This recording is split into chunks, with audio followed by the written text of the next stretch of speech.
سیرت خاتم النبیین صلی اللہ علیہ وآلہ وسلم جیسے مقدس مبارک عنوان سے معنون اس پروگرام میں آپ کی خدمت میں موجود ہوں۔ میرے دوستو، عقیدہ ختم نبوت سمجھانے کے لیے میں نے آپ کی خدمت میں سورت نمبر 33 سورۃ احزاب کی آیت نمبر 40 تلاوت کی ہے، اور گلدستہ احادیث میں صحیح بخاری جلد اول کتاب الانبیاء سے حضرت ابو ہریرہ رضی اللہ تعالیٰ عنہ کی روایت کردہ فرمان خاتم الانبیاء کو پڑھا۔ اس آیت اور اس حدیث پاک میں عقیدہ ختم نبوت کے لیے کیا معاملے موجود ہیں میں آپ کی خدمت میں رکھتا ہوں، لیکن سمجھانے کے لیے بطور ابتدا ایک جملہ کہنے لگا ہوں کہ دیکھیں ہمارا جسم جو ہے نا، یہ جسم ہمارا ہاتھ، پاؤں، دل، دماغ، آنکھ، ناک، کان، باقی تمام اعضاء سے مل کے بنا ہے۔ ہمارے جسم میں کچھ اعضاء وہ ہیں جو حساس ہیں، اور کچھ اعضاء وہ ہیں جو انتہائی حساس ہیں، ویری ویری سینسیٹیو، ان سے بھی زیادہ، عام سے زیادہ۔ کیا مطلب؟ حساس کا معنی ہے کہ اگر وہ کوئی عضو کٹ جائے تو اس کے بغیر کام کرنا مشکل ہو جاتا ہے، اور انتہائی حساس کا معنی وہ عضو ہیں جو کٹ جائیں تو بندے کی زندگی ختم ہو جاتی ہے۔ خصوصاً جو ہمارا دل ہے، یہ صرف حساس نہیں ہے، یہ انتہائی حساس ہے۔ بندے کی انگلی کٹ جائے نا، اللہ نہ کرے، تو بندہ زندہ رہتا ہے، ٹھیک ہے کام کرنے میں مشکل آتی ہے لیکن زندہ رہتا ہے۔ ہاتھ کٹ جائے، پاؤں کٹ جائے، آنکھ کان کٹ جائے، انسان زندہ رہتا ہے، زندگی ختم نہیں ہوتی۔ لیکن اگر بندے کے دل کا کوئی 100واں ٹکڑا بھی کٹ جائے نا، یار کٹ جائے تو بڑی دور کی بات ہے، دل کا وال بند ہو جائے تو بندے کی زندگی جان پہ داؤ لگ جاتی ہے۔ ایسا ہے یا نہیں؟ ایسے ہی ایمان کے پارٹس ہیں، ایسے ہی عقائد کے پارٹس ہیں۔ کچھ عقائد اور مسائل مذہب میں وہ ہیں جو حساس ہیں، اور کچھ انتہائی حساس ہیں۔ کیا معنی؟ کچھ عام سے مسئلے کا انکار کر دے تو بندہ مسلمان رہتا ہے، گمراہ ہو جاتا ہے، بدعتی ہو جاتا ہے، بد عقیدہ ہو جاتا ہے، اور وہ غلط راستے پر جا پڑتا ہے، سزا بھگتے گا، تکلیف بھگتے گا، لیکن جنت جائے گا کیونکہ مسلمان ہے۔ اور کچھ عقائد انتہائی سینسیٹیو، انتہائی حساس ہے، اگر ان میں سے کسی کو غلط طور پہ استعمال کر دیا جائے تو بندے کا اسلام ختم ہو جاتا ہے، ایمان ختم ہو جاتا ہے، اس کے اسلامی معاملات ختم ہو جاتے ہیں، باؤنڈری آف دا اسلام کے دائرے سے آؤٹ ہو جاتے ہیں وہ آدمی۔ آپ اور ہم بڑے اچھے طریقے سے دنیا میں رہتے ہیں، ہم حساس عقیدوں کے انکاریوں کو بھی جانتے ہیں اور انتہائی حساس عقیدوں کے انکاریوں کو بھی جانتے ہیں۔ تو جس عنوان پہ ہم بیٹھے ہیں وہ عنوان ہے عقیدہ ختم نبوت۔ یہ عقیدہ ختم نبوت انتہائی حساس عنوان ہے، اس کی مثال دل سی ہے، عام عضو سی نہیں ہے۔ اگر یہ اوپر نیچے ہو جائے اور اس عقیدے میں کوئی 2 نمبری لائے تو اس کے اسلام کی عمارت دھڑام سے گر جائے گی، وہ مسلمان ہی نہیں۔ آج کل جو ہمارے سامنے لبرل طبقہ ہے، یا وہ لوگ جو علماء سے متعلق نہیں ہیں اور وہ دین کے بارے میں بیسک پوائنٹس، بنیادی باتیں بھی نہیں جانتے، لیکن ان کے دل میں دین کا درد ہے اگرچہ دین کا علم نہیں ہے، وہ ہم سے سوال کرتے ہیں کہ قادیانیوں کے لیے اتنی سختی کرتے ہو آپ؟ قادیانی تو کلمہ پڑھتا ہے، قادیانی کلمہ پڑھتا ہے، قرآن کو قرآن مانتا ہے، اذان دیتا ہے، نماز پڑھتا ہے، بلکہ قادیانیوں کے ہاں تو 6 نمازیں ہیں، تہجد بھی ان کے ہاں فرض اور واجب کے درجے میں، اسی 5 پڑھنے انہوں نے 6 پڑھنے، تو وہ کہیں وہ ہم سے ایک نماز زائد پڑھ رہے ہیں، آپ انہیں غیر مسلم کہہ رہے ہیں۔ میں کہتا ہوں سنو، دنیا کا کوئی یہودی اٹھا لو یا دنیا کا کوئی عیسائی اٹھا لو جو اسلام سے پہلے دنیا میں موجود ہے، ان سے پوچھتے ہیں کہ تم اپنے مذہب والا کسے سمجھتے ہو، تو یہودی کہتے ہیں، توجہ، یہودی کہتے ہیں جو بندہ حضرت موسیٰ علیہ السلام کو مانے اور تورات کو مانے وہ یہودی ہے. تو ہم کہتے ہیں بھائی جو عیسائی ہے وہ یہودی ہے؟ کہتے ہیں نہیں. کیوں یہودی نہیں ہے؟ تمام یہودی حضرت عیسیٰ علیہ السلام کے ساتھ ساتھ حضرت موسیٰ کی قدر کرتے ہیں. جو اوریجنل عیسائی ہیں، کرسچن جو اصل شکل میں ہے، وہ کہتے ہیں حضرت موسیٰ علیہ السلام اللہ کے نبی ہیں اور تورات اللہ کی کتاب. تو یہودی اسے یہودی تسلیم کیوں نہیں کرتا؟ وہ کہتے ہیں بھائی ٹھیک ہے، وہ حضرت موسیٰ علیہ السلام کو اللہ کے نبی مانتے ہیں، تورات کو اللہ کی کتاب مانتے ہیں، لیکن اس کے بعد ایک اور نبی کو مانتے ہیں جس کا نام عیسیٰ علیہ السلام ہے، وہ یہودی نہیں ہو سکتے. ہم نے کہا اوکے، ہم عیسائیوں کے پاس آتے ہیں کہ عیسائیوں ہمیں ایک بات آپ بتا دو. ایک مسلمان جو رسالت مآب علیہ السلام کو خاتم النبیین تسلیم کرتا ہے، لیکن وہ حضرت عیسیٰ علیہ السلام کو بھی نبی اللہ کا مانتا ہے، حضرت موسیٰ علیہ السلام کو بھی اللہ کا نبی مانتا ہے، وہ تورات کو بھی اللہ کی کتاب مانتا ہے، انجیل کو بھی اللہ کی کتاب مانتا ہے مسلمان، قرآن بھی مانتا ہے، حضور کو بھی مانتا ہے. کیا عیسائی اسے عیسائی یا یہودی اسے یہودی تسلیم کریں گے؟ نعوذ باللہ. کہتے ہیں نہیں. تو بھائی کیوں نہیں؟ ہم نے یہودیت کو کہا کہ ہم حضرت موسیٰ اور تورات مانتے ہیں، عیسائیت کو کہا کہ ہم حضرت عیسیٰ اور انجیل مانتے ہیں. آپ ہمیں کیوں مسلمان کہتے ہو؟ اپنے مذہب والا نہیں کہتے.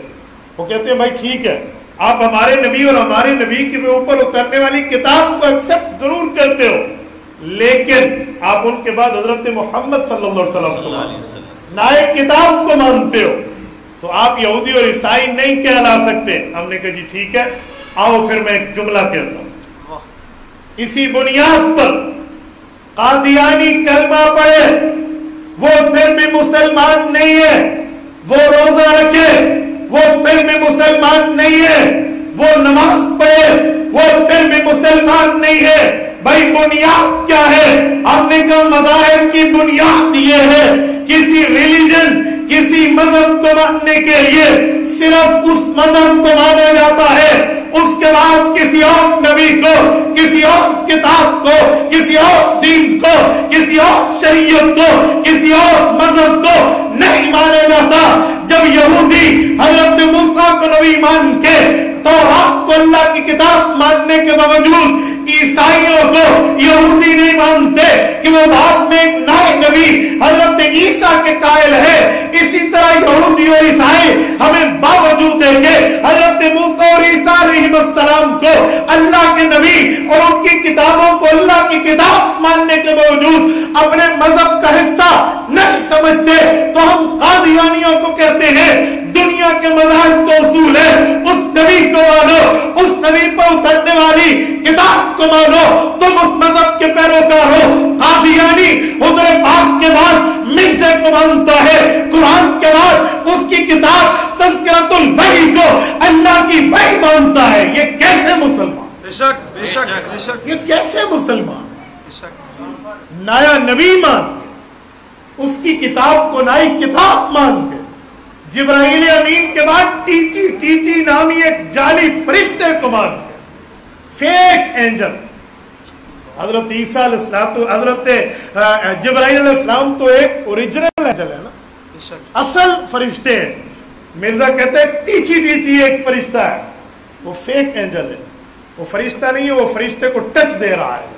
جیسے ایک اسلام ہوتا ہے، ایک اسلامی ٹچ ہوتا ہے. اس میں بڑا فرق ہے بھائی. اسلام ہوتا ہے، اسلامی ٹچ لوگ اپنے مفادات کے لیے دیتے ہیں. ایسے ہی مرزا نے اینجل نہیں مانا، اینجلی ٹچ کیا ہے کہ ٹیچی فرشتہ ہے. وہ اسلام نہیں ہے، وہ مذہب نہیں ہے، وہ شریعت نہیں ہے، یہ اپنے معاملے کو خود مان رہا ہے. تو بھائیو وہ کیسے مسلمان؟ تو ایک نہ ایک 1000 بار کلمہ پڑھے، ایک نہ 1,00,000 بار نماز پڑھے. ہمیں اس کی نماز اور اس کے کلمے کے بعد نئے جھوٹے نبی کو نبی اور نئی جھوٹی کتاب کو اللہ کی وحی کہنا، اسے اسلام سے باہر. بہت آسان سی بات. یہ ایسی بات نہیں ہے جو اس کے سمجھانے کے لیے کوئی فلسفیانہ اور منطقی آنا کوئی طریقے اور ترتیبیں بتائی جائیں. یہ 2 اور 2 4 کی طرح بات واضح. یہ 2 اور 2 4 کی طرح، جسے کہتے ہیں اظہر من الشمس روزے روشن کی طرح واضح ہے کہ قادیانیوں کا اسلام سے کوئی واسطہ نہیں. بے شک میرے دوستو اس بنیاد پر اب میں آیت کریمہ سمجھانے لگا. رسول اللہ صلی اللہ علیہ وسلم پر قرآن کریم نے آیت ختم نبوت میں 3 باتیں ارشاد کر کے نازل فرمائی. نمبر 1 توجہ رکھنا، ما کان محمد ابا احد من رجالکم. نمبر 2 ولکن رسول اللہ. نمبر 3 وخاتم النبیین. کیا ترجمہ؟ ما کان محمد ابا احد من رجالکم، رسول اللہ مرد کے کسی عمر کے بندے کے والد تو نہیں ہیں. بے شک حضور کے بیٹے بچپن میں فوت ہو گئے تھے نا، ابھی مرد نہیں بنے تھے. ولیکن رسول اللہ، لیکن حضور پاک اللہ کے رسول ہیں. بے شک بے شک فورٹ عباس کے دوستوں میں ایک سوال کرنے لگا ہوں. یہ آیت کے 2 لفظ ہیں، 2 پارٹس ہیں، 2 حصے ہیں، 2 اجزاء ہیں، لیکن ایک جز کا دوسرے جز سے بظاہر تعلق نہیں دکھتا، کوئی تعلق نظر نہیں آتا. ایک حصے میں ہے مردوں میں کسی کے والد نہیں، تو شاید دوسرا حصہ یوں ہوتا کہ عورتوں میں تو کسی کے والد ہیں. اور بھائی یوں نہیں ہے، قرآن نے ترتیب بدلی ہے. فرمایا مردوں میں کسی کے ابا نہیں ہیں لیکن اللہ کے رسول ہیں. بہاول نگر کے غیوروں، سوال بنتا ہے اس جملے کا اس جملے سے ربط کیا ہے، ریلیشن کیا ہے، تعلق کیا ہے، جسے عام طور پہ کہتے ہیں ریفرنس ٹو دا کنٹیکٹ. کیا ہے آپس میں کوئی تعلق؟ ایک میں مردوں کے باپ نہیں، دوسری میں اللہ کے رسول ہے. وہ بھائی رسول کا باپ سے کیا تعلق؟ اچھا تیسرا سوال، وہ خاتم النبیین، آخری نبی ہیں. بھائی اس تیسرے لفظ کو پچھلے 2 سے جوڑ کے آیا ہے. سوال تو اٹھتا ہے بھائی وجہ، اگر اس ترتیب کو سمجھے، اس پیرائے کو سمجھے، دوسرے لفظوں میں کہوں قرآنی خاندان کے اس رشتے کو سمجھے. قرآنی خاندان کا معنی قرآنی عبارہ، اس رشتے اور ریلیشن اور ریفرنس ٹو دا کنٹیکٹ، ایک دوسرے کے ربط کو سمجھے، تو خدا کی قسم ختم نبوت یوں نکھرتی نظر آتی. سبحان اللہ سبحان اللہ. یہ آیت کب اتری تھی؟ سب سے پہلے اس کا بیک گراؤنڈ اٹھائیں، پس منظر جسے ہم کہتے ہیں شان نزول، کیونکہ آیت سمجھنے کے لیے اس کا بیک گراؤنڈ سمجھنا ضروری ہے. جب لفظ بولیں گے تو پتہ چلے کیا ہے. ایک ہے پانی دے دو، ایک ہے فلاں تو پانی پانی ہو گیا. اب پانی دے دو اور وہ شرم کے مارے پانی پانی ہو گیا، اس میں بڑا فرق ہے. اس کا یہ معنی نہیں ہے کہ وہ سیلاب میں ڈوب گیا. پانی پانی کا مطلب ہے وہ زمین میں گڑ گیا. تو لفظ تو پانی ہے لیکن کس پیرائے میں بولا گیا یہ تو دیکھیں نا. کھانے پینے سے روزہ ٹوٹتا ہے یا نہیں ٹوٹتا؟ بولیے. ٹوٹتا ہے. کوئی ہے جو کہتا ہے کھاؤ پیو روزہ نہیں ٹوٹتا؟ میں ہوں. میں آپ کو ایک کھانا پینا لاتا ہوں، اس سے روزہ نہیں ٹوٹتا. کوئی آدمی غصہ پی جائے، غصہ پی جائے اور قسم کھا لے، روزہ ٹوٹتا ہے؟ نہیں. آپ نے کہا کھانے پینے سے ٹوٹتا ہے. قسم کھا لے، غصہ پی لے، روزہ ٹوٹے گا؟ تو پتہ چلا نا کس پیرائے میں جملہ بولا گیا.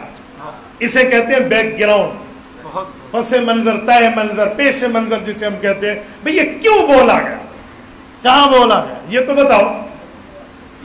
ایک ہوتی ہے تم میری آنکھ میں ہو، ایک ہے کیمرے کی آنکھ تمہیں دیکھ رہی ہے. اب دونوں آنکھوں میں فرق ہے. ایک میں آنکھ میں سرما لگانا سنت ہے، کیمرے کی آنکھ میں کون سی سنت ہے؟ فرق ہو جائے گا نا. یہ میں بتا رہا ہوں کہ لفظ جب بولا جاتا ہے تو اس کا مطلب بتایا جاتا ہے کہ اس جگہ اس کے بولنے کی وجہ کیا ہے، اس جگہ اس الفاظ کو لایا کیوں گیا ہے. تو جب اس کا بیک گراؤنڈ سامنے آئے گا تو بات ٹھیک ہو جائے گی.